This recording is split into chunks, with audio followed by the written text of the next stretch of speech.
It's time to check your money with America's money maven, Vicki Brackens. Vicki Brackens is the president of Brackens Financial Solutions Network, LLC, and a registered representative of LPL Financial, member SIPC. Vicki, we have a special guest in the building. Yes, we do. We have a special guest in the building today, and we're starting the beginning of the year, again, on the theme of economic opportunity and inclusion. And today we have the Senior Vice President for Inclusive Growth, Mr. Dominic Robinson. He is with CenterState CEO, which is, by the way, the Corporation for Economic Opportunity. Dom, thank you very much for joining us today. It is truly an honor to be here with you both. Well, I'm going to make sure that because I always get excited. I don't know if you noticed it, and I start speeding up in the way that I start talking. So let me slow this down for a minute. Okay. You are, as I said, the Senior Vice President for Inclusive Growth, which, based on my visual take and looking at the numbers of individuals on your team and your portfolio, it appears that you have the largest and most expansive team in the institution, which is known as CenterState CEO. So let's start with the name, basically what your title is, and tell me and tell the audience why you decided to communicate what you do under that title. That's a great question. I appreciate it. I think it's important to acknowledge that my background was one of, I was involved in high school teaching and coaching of football. I was a community organizer. And frankly, from a young age was always a believer in, trying to maximize human potential, especially where often that potential was being unrealized or squandered, right? And I spent a lot of time in my adult life in, what would be considered urban or low-income communities. And, I think that after many years of doing work in that space, it became very clear to me that no matter what we did, if we weren't changing the economic conditions in neighborhoods, in places and among communities that had been historically disconnected from those conditions, or frankly,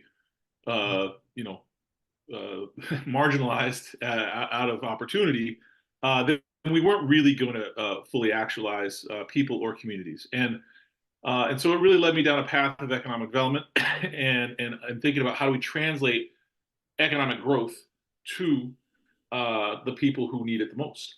And I think that at the end of the day, what we can say comfortably is that poverty at its base is an economic problem, and it requires economic solutions.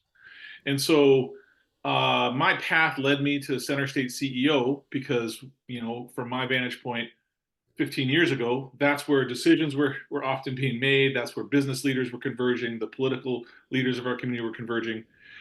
And, credit to the board and Rob Simpson for, kind of buying into a vision of how do we marry, a pro-people and a justice-oriented agenda with an economic growth agenda, and actually not only marry those things, but understand that they are fundamentally symbiotic. And for people who think that, trying to nurture opportunity in a low-income neighborhood, for example, is somehow charitable in nature, then they aren't truly understanding economics, right? And we have to really think about how creating economic opportunity and wealth in places where it does not currently exist at the right levels not only helps those individual lives, but it frankly improves the quality of life in our whole community. So that's the thesis that I've been operating under now for over a decade at CenterState, and I think over time that thesis has proven to be right.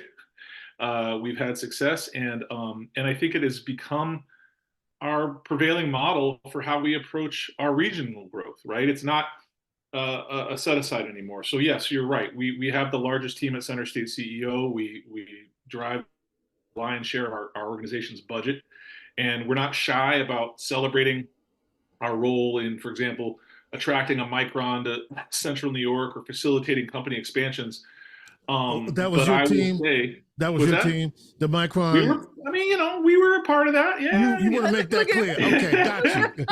And so, listen, that was a team effort. There was no person, organization, or team that was part of that. That was responsible for that alone. But yeah, of course, we played a role. And at the end of the day, we're very proud of that. But it doesn't matter if it doesn't translate to opportunity and generational wealth building for people in our neighborhoods and people, frankly, who are struggling on the margins of the economy in the rural parts of our region, for that matter, too, right? So it's got to be a holistic approach that is unequivocally committed to inclusion and not just by accident.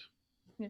So, I am so glad you took the time to go through that history and sort of bring everybody forward, because when you are in the trenches and you have efforts that take many years before they get to fruition, where you're planting seeds and you and I have had some headbutting over time because we want it to happen now. I want it to happen now. Yeah. But and we're watching and waiting for those green shoots. It's important for us now that we've reached some of the milestones that we were looking for 10 or 15 years ago, to go back and put some of those pieces in play so everyone can remember the steps that we went through. Yes. So what I heard most is that you are, and tell me if I'm wrong, you are more concerned with human capital growth than necessarily hard asset growth. Or are they intertwined for you? Well, by all means, they're intertwined, right? I mean, when we see investments in real estate, in companies, those things are generating economic activity. But I think that sometimes we can, especially in economic development, right, we can reduce that field to numbers. And we can think about, oh, well, we, created this level of capital investment, or we created this number of jobs, but jobs are in the abstract. And I think that we have to remind ourselves that when we are, especially bringing public funds to bear, when we are, bringing, a lot of different partners to bear, if all that growth, if all that capital investment does not translate to an improved quality of life for the people living in a community, then I would argue we're missing the right metrics, right? And so I think that the problem is that we're often trained to think about, okay, economic development, I'm in not my lane, I'm worried about how to get the right packages together to get a company here. And then there isn't also in that same conversation a consideration around, well, what does it mean to have the right community outreach strategy? How do we market those jobs? How do we get people supported to get into those jobs? And frankly, how do we make sure that those jobs are going to pay a family sustaining wage, and that they have the right financial assets and resources and support to translate that into savings, into wealth, into first time home ownership, whatever it is, right? And so I think that it's really about changing the paradigm to a very narrowly focused set of metrics that are often about dollar signs, and expanding them to think about how does that translate into the lives of people. So we've got right now, and I'm going to focus on these three things as we go through this last segment. Right now, we've got about three major pillars of growth and innovation that are happening in the community that I can focus on. One is 81 and the reimagining of the transportation infrastructure of Syracuse. The second one is strengthening the innovation and infrastructure for one of our major economic pillars, which is healthcare. And then the final one is catapulting the Central New York economy into what I would call the forefront of manufacturing and technology future, not only for the country, but for the world. That's right. In Micron. That's right. When we look at these three endeavors and the major impact that they're going to have on the citizens of Central New York, in your opinion, can you give me 3 to 5 major issues that everyone needs to embrace to successfully participate and profit from these three major drivers of economic growth? Ooh, that's a great question. So first of all, I think that a lot of things start with jobs. Yeah. And so I think that when we think about the investments coming specifically in the two of the things you mentioned, right, both I-81 and Micron. As you know, Vicki and George, like these are two projects that we've been rallying around for the better part of a decade now, to make sure that there is a convergence of partners that are connecting people to those jobs. That means a lot of things, right? It's about training, but it's also about outreach. It's about all the supports that you can bring to the table to help somebody get over the hump, and to do that at a systemic level at scale. It is not going to happen by accident, and it's not going to happen through business as usual. So jobs is a foundation that we're starting from. I think the other thing that we have to recognize is that, especially true related to Micron, but if you think about all the investment coming into our community, there's so much opportunity for entrepreneurship and innovation. And if you look back at our history, we were a company town. We lived and died effectively, almost with the rise and fall of the likes of Carrier and GE and all the rest, right? And if you think about an indicator of a healthy economy, churn, right? Are we creating more businesses than are closing, right? If we are overly reliant on a few large businesses, then A, we have a town full of employees predominantly and not owners. And B, we are susceptible to the rise and fall of global markets. If you create a stronger and more vibrant ecosystem of entrepreneurs and startups, especially a more diverse ecosystem of entrepreneurs and startups, then we are more resilient for years to come. And so I think that's another one I would really drive home. Something that I think applies across the board, and I got two more things. One is wealth generation and the wealth gap. Oh, now you're talking Vicki's language now. I know, and I'm not even speaking to my audience. This is where Vicki and I, at least, we can bond. But at the end of the day, when you really drill into numbers, and these numbers are kind of harder to come by sometimes than they should be, but based upon I don't need to say this in this venue, but years of systemic exclusion from the accrual of assets and wealth. Our communities of color in particular, while we might be able to accelerate their access to jobs and opportunities, we have to acknowledge that's only part of the equation, right? How do we help people grow their families' assets that have generational impact? And that requires a lot of different strategies, and that's certainly hard, and there's no silver bullets, but I think we have to call that out and hold ourselves as a community accountable to that, because of things like rates of business ownership and home ownership and overall asset ownership are persisting a decade from now at the divide that currently exists along racial lines, then we will have missed the mark, right? We have to start closing that gap. The last thing I'm going to say, and it's the thing that I think doesn't keep enough people up at night, but it should, is housing. We are already experiencing a housing crunch in the city of Syracuse and across central New York. Quality housing of all kinds is just experiencing incredible levels of demand. Well, Dominic, when you say housing crunch, right? Because I see cranes in the air. So what kind of housing crunch are we talking about?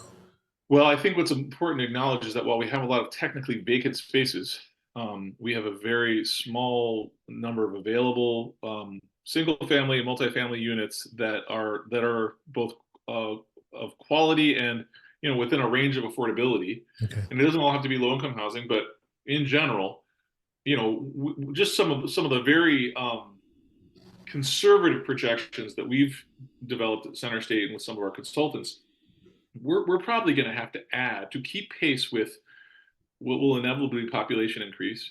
The region probably needs to add somewhere to the tune of 2,000 units a year, and that's not all happening all at once. There's ebbs and flows, but on average, that's how many units we would need to add a year to keep up with the pace of what will inevitably be population increase as more jobs come here and more opportunity. And so, but I also think about the opportunity that comes with doing a better job of making good quality housing available, especially within the lines of first-time home ownership.